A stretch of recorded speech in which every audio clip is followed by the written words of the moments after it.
still live in Bradford? They ask me why and I give a smile with a smug reply, because I'm Bradford baby, till I die.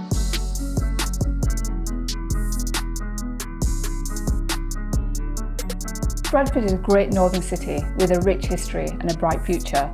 We are home to over 500,000 people and the youngest population in the country. We are a big economy with globally successful businesses and a skilled and enterprising workforce and a unique identity that reflects the diversity of our people. It is this that has enabled the city to be more innovative and embrace new technologies, making us one of the most entrepreneurial cities in the UK. For me, innovation is about challenging things, it's about thinking about how we can do things differently, which actually in Bradford is something that we are really, really good at. We're proud of Bradford, but we want to make other people proud of it and see it in the light that we see it in. Bradford is known for its South Asian heritage, but actually its heritage goes back way beyond that, back into the industrial era. Obviously Bradford was based around textile industry, but even in those days, back in the 1800s and even before that, it was always innovating in terms of manufacturing and even sustainability. And we can see that as the city continues to develop. Compared to the majority of other big cities, Bradford has significant capacity and space for redeveloping and repurposing the way that we use our buildings and spaces to promote sustainable and inclusive growth. There are major opportunities for regeneration and significant future investments.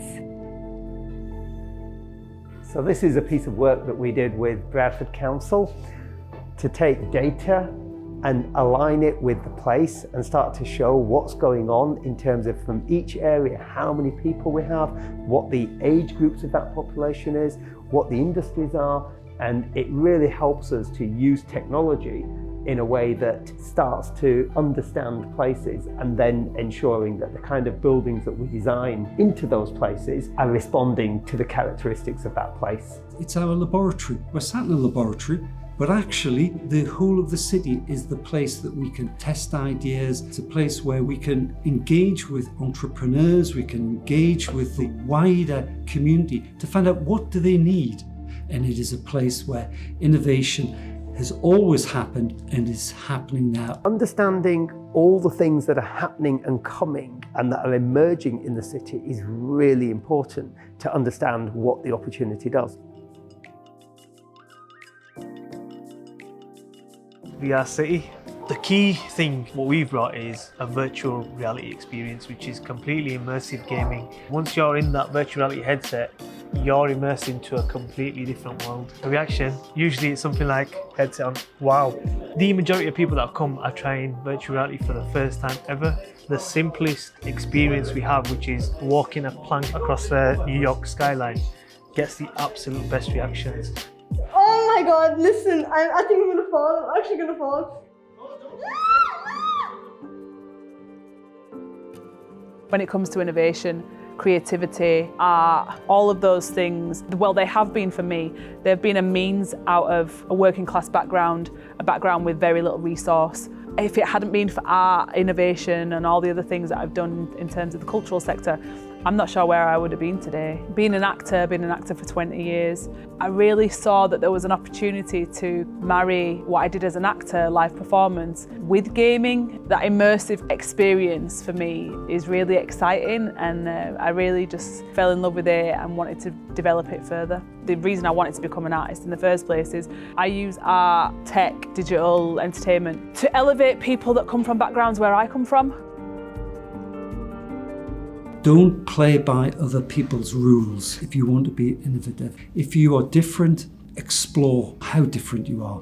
As an archaeological geophysicist, I could have worked anywhere. I've chosen to live in the city of Bradford and to work in the University of Bradford.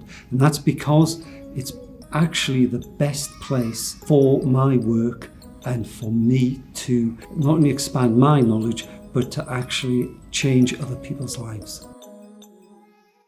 One of the projects that I've been involved with over the last year or so has been Virtual Bradford. There was the opportunity to record in great detail the centre of Bradford. It might just be a model, a very good model, but actually it is something that people can take that model and change the vision of what will Bradford look like, how will change really affect the whole of the city. So it's those sorts of things which are about the quality of life. The model itself is what's called an open data. It's once we've created it, anybody can use it. It's got 3 cameras here, and that's capturing the photogrammetry as he's walking along, collecting a 3-dimensional model. So you could use that model, for example, create video games based around it. The actual setting of the game is based on Bradford. It has European people in it, it has Pakistani people in it. So we try to get as many of the groups you see in Bradford in the game itself. There's a takeaway in it called Salahuddin's, and that takeaway is based off all the takeaways you see when you go down these roads. So all of us who are working on the game are from Bradford, and we really wanted to make this as sort of a love letter to the place that we grew up in. In the modern world, we need to always be innovating. We need to always be making change and looking for better ways to do things. And that's where diversity in engineering is really important. Hi, I'm Dean. We are the world's first physical reading tool. I struggled with reading. The average adult still reads at the same rate as a 14-year-old. The peripheral vision trainer trains you to not read word for word, which is outdated reading. The peripheral vision trains you to read in chunks of 2 or more words in one fixation point. The pacer pointer helped me actually start to enjoy reading. Bradford continues to reinvent itself through opportunities. We are being innovative in addressing the future challenges for our city and its population, both young and old. Humans are always curious, actually. And that's where innovation comes from, curiosity. Science and technology and business cannot exist without the community which it lives within. So innovation really now has to encompass an element of the social and of the economic. Bradford's a city with a grand past. The spirit of innovation built Bradford into the 19th century powerhouse. It welcomed generations of immigrants like my father, who came to Bradford to offer his family the opportunities he dreamt of. There is strength in our diversity. With more than 150 languages spoken and an abundance of international connections, we are truly a global city.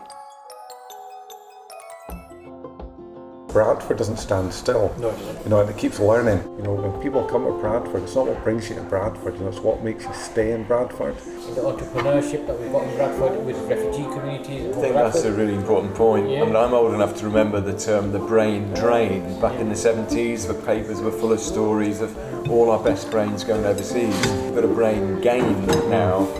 It's gone from a drain to a gain. We've got people coming through forced migration with extraordinary skills, experience, highly qualified people who we should be falling over backwards for to employ and to include.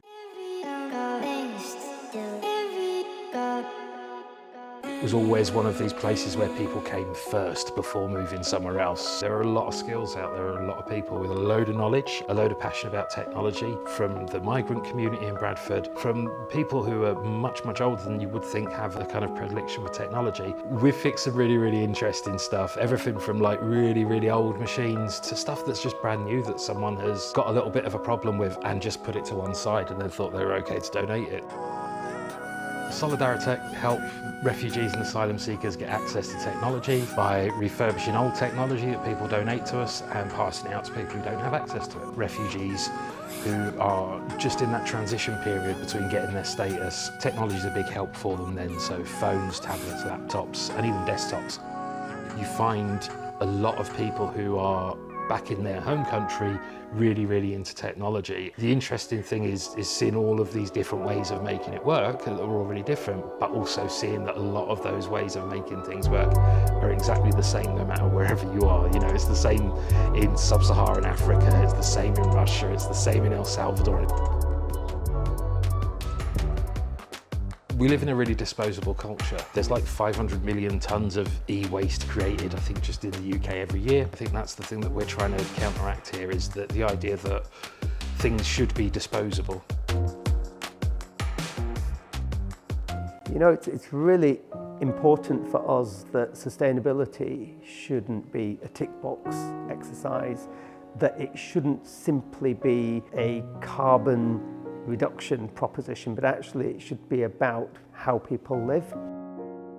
Kink is a mobile application that makes it seamlessly easy for businesses to source for raw materials from the consumers and also help consumers monetize their waste. 7% of our household waste can either be repaired, refurbished, reused, or worst case recycled, which is what we do currently.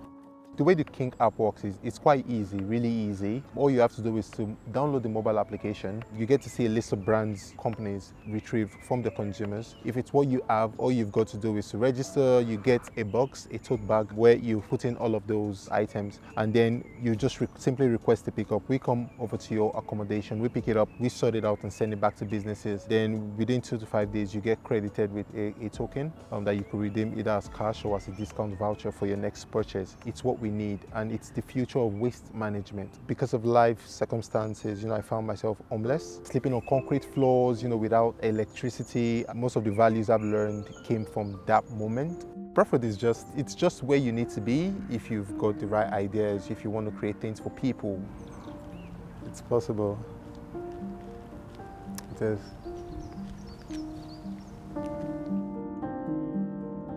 To ensure our communities are able to shape their future, ours is a bottom-up approach that starts with our people. Our award-winning EU projects show Bradford trialling new ideas and sharing this knowledge internationally. These are all about pushing boundaries. We want to influence the whole world with our ideas, of course we do, but actually the influence that we have starts much nearer home. You can take us out of Bradford, but you can't take the Bradford out of us. And it's all too much, so they'll put us on telly. Look, Bradistan, the youngest city. It's grey and bleak and broke and gritty. And we'd answer back, mate, but we're all too busy. Busy making art, busy writing bars, busy doing up muckers, busy doing up cars. Busy raising kids, busy catching stars, busy keeping his heads down and forever grafting hard. Busy being Curry Capital, busy doing it as Sen, busy keeping his chins up and always making friends.